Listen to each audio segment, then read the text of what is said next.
धर्म अनुरागी सज्जनों, आध्यात्मिक औषधि चैनल पर आपका स्वागत है। प्यारे सज्जनों, ईश्वर की कृपा से किसी को कोई छोटा या बड़ा पद मिल गया हो तो दीन दुखी गरीबों का ध्यान रखें, उनका सहारा बने। एक बार की बात है, 3 दिनों से लगातार वर्षा हो रही थी। आज लोगों ने सूर्य दर्शन का सौभाग्य प्राप्त किया। साइकिल मरम्मत के लिए दी हुई होने से आज मैं पैदल चलकर ही ऑफिस पहुंचा और क्लर्कों के सलाम स्वीकार कर अपनी कुर्सी पर बैठ गया। कुछ ही देर में एक गरीब सा देखने वाला आदमी आया। उसने सीधे मेरे पास आकर कहा, बाबूजी, परमिट काट दीजिए ना, घर में जगह जगह पानी छू रहा है, घर जल से भर गया है।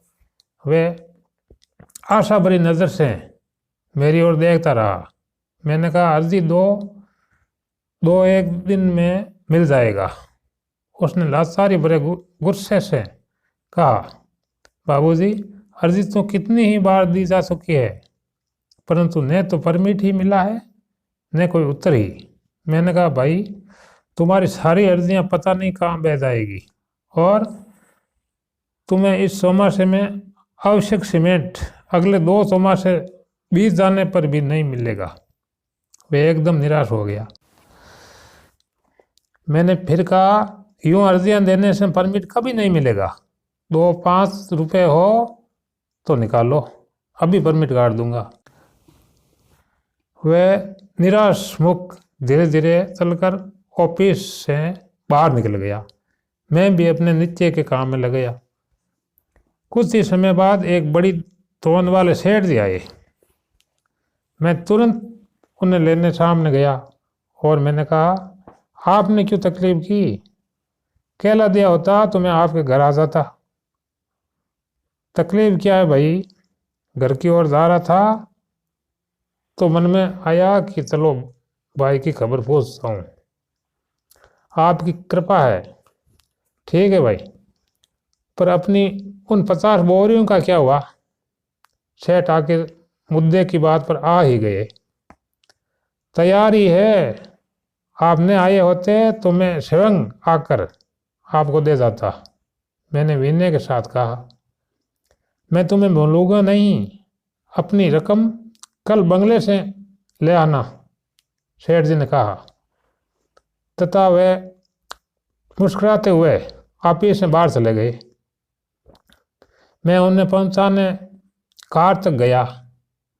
सेठ ने मुझे फिर परमिट की याद दिलाई और देखते ही देखते उनकी कार धूल उड़ाती हुई अदृश्य हो गई।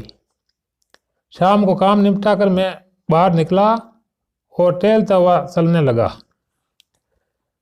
सेठ से मिलने वाले पैसों को किस काम में लगाया जाए, मेरा मन इसी की उधेड़ बुन में लगा था। आकाश में मेघराज ने अपनी सृष्टि रचना आरंभ की। कुछ ही क्षणों में गाजे बाजे के साथ प्रसाद शुरू हो गई। भाग्य की बात, आज मैं छत्ता भी भूल आया था। इतने में आकाश की किरण सरीकी सेठ की कार आती दिखाई दी। मैंने हाथ उठाकर कार रुकवाई और कहा कि घर की ओर जाते हो तो मुझे ले चलें। सेठ ने कहा, दुख है, मुझे दूर से काम से जाना है। और रास्ते के कीचड़ को उछालती हुई सेठ की कार पूरी चाल से चली गई। मैंने सेठ की कार को अपने घर की ओर मुड़ते दूर से देखा था। मेरे मन में सेठ के प्रति छिपा तिरस्कार पैदा हो गया। सेठ के विचारों को छोड़कर मैंने देखा तो मैं पूरा भीग गया था। चलते रहने से सर्दी लगने का भी डर था, इसलिए मैंने रास्ते से एक और जाकर एक घर के छप्पर के नीचे आश्रय लिया। बाबूजी, अंदर चले आइए ना, आपका ही घर है, घर के मालिक की प्रेम भरी आवाज़ सुनाई दी। मैंने देखा जिसको मैंने दिन में ऑफिस से फटकार कर निकाल दिया था, वही इस समय अपने घर में बड़े प्रेम से मेरा स्वागत कर रहा है। मुझे बड़ी शर्म आई। मैं अंदर चला गया, देखा तो आधे घर में पानी भर रहा था। एक और जरा सी सूखी जगह में एक बच्चा सोया था। वर्षा अभी मूसलाधार बरस रही थी। छत जगह जगह से सो रही थी। मकान मालिक की आवाज़ सुनकर मैं विचार में पड़ गया। वे कह रहे थे, बाबूजी आप भीगे कपड़े बदल लीजिए। ओम प्रकाश की माँ अभी भीगे कपड़ों को सुखा लाएगी। उन्होंने मुझे एक धोती दी। मैंने अपने भीगे कपड़े बदले। थोड़ी ही देर बाद वे भाई गर्म दूध का प्याला भरकर लाए और बड़ा आग्रह करके मुझे पिला दिया। कुछ समय के पश्चात वर्षा बंद हो गई। उनकी पत्नी ने मेरे कपड़े ला दिए। कपड़े पूरे सूख नहीं पाए थे, पर मैंने उनको पहन लिया। मैं चलने लगा। तब जरा ठहरिए, मैं आपके साथ चलता हूँ, उसने कहा। रात बहुत बीत गई है। यूं कहकर लाठी और लालटेन लेकर वे भाई मेरे साथ हो लिए।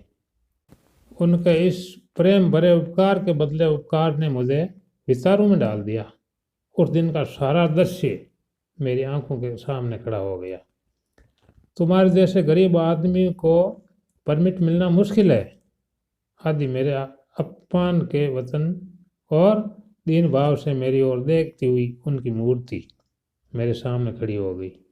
उनके प्रति इस प्रकार का बर्ताव करने के लिए मेरा मन पश्चाताप से भर गया।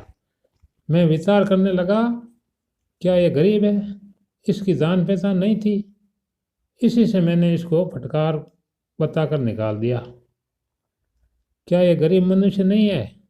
क्या इसको सीमेंट की जितनी ज़रूरत है उतनी सेठ को है? सीमेंट जहाँ इसकी अनिवार्य आवश्यकता है, वहाँ सेठ तो शायद सीमेंट का उपयोग नई कोठी बनाने में ही करता। इसको सीमेंट नहीं मिले और कदाचित बरसाती हवा का असर इसके बच्चे पर हो तथा वह बीमार पड़ जाए तो ये बेचारा दवा के पैसे कहाँ से लाएगा। इन विचारों में घर कब आ गया इसका भी मुझे पता नहीं लगा। घर की सीढ़ियों पर चढ़ते हुए मैंने उनसे कहा, अपना सीमेंट का परमिट कल अवश्य ले जाइएगा। वे हर्ष से गदगद हो गया और मेरे पैरों पड़ने लगे। मैंने उनको तुरंत उठाकर कहा, नहीं तो मेरे पैरों पड़ने की आवश्यकता है, न आभार प्रकट करने की। आपने ही मुझको अपने सच्चे कर्तव्य का ज्ञान करवाया है। उन्होंने कहा, महाशय जी मैं तो केवल निमित्त हूँ, होता तो सब कुछ ईश्वर की इच्छा से है। वह प्रसन्न होता अपने घर लौट गया। आज मैं पहली बार खूब गहरी नींद सोया। दूसरे दिन मैंने सेठ का 50 बोरियों का परमिट रद्द कर दिया। सजनों, गरीब बेसहारा होते हैं, उनकी सहायता करें।